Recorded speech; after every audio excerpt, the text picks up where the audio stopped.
Pagi kawan-kawan semua, pagi-pagi saya sudah berada di perkebunan timun ya. Dan perkembangan perkebunan timun ini tidak kalah dengan perkebunan timun di daerah-daerah lainnya, walaupun ya belum sama dengan kebun timun yang berada di Cina ya. Nah, perkebunan timun ini usianya 40 hari baru bisa panen. Dan ini sudah mulai panen ke perdana dan sudah menghasilkan dan sudah menjual. Ini berada di Lahat Selatan ya.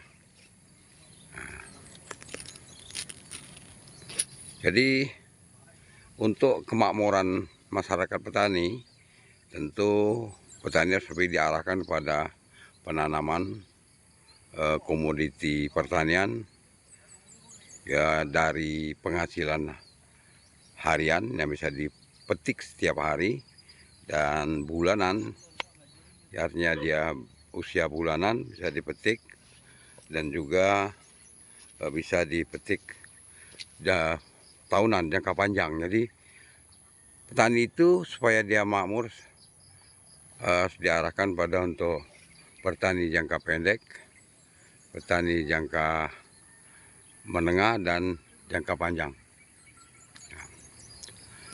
Dan ini timunnya cukup bagus.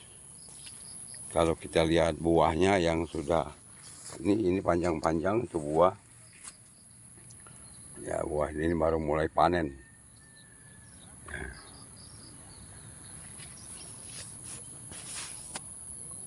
Dan cukup lebat. Jadi timun ini ya, usia dari nanam sampai ke panen itu 40 hari. 40 hari dia sudah bisa panen. Dan juga masa panennya juga 40 hari. Jadi cukup panjang menghasilkan, dan luasan seperti ini bisa mencapai 10 ton ini hasilnya. Ya. Oke, ini sekitar kebun timun. Darah di samping itu juga di Lahat Selatan ini yang mungkin tidak tersentuh oleh pemerintah Lahat Selatan, sini juga ada penanaman kacang panjang. Ini juga cukup luas dan akan mendekati masa panen. Ya. Juga termasuk kacang, termasuk kategori produk pertanian yang dapat dihasilkan dalam kurun waktu bulanan. Ya. Jadi di sini ada perpaduan pertanian kacang dan pertanian timun di sini. Nah, jadi kalau kita kelola secara profesional seperti ini, Lahat itu sudah tidak kalah dengan daerah-daerah maju lainnya, tapi sistem kepengurusan dan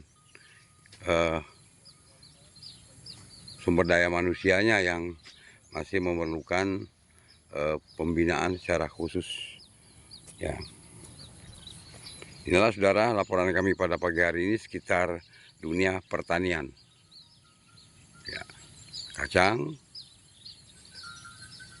juga timun. Ya. Oke, sampai jumpa lagi pada momen laporan pertanian berikutnya.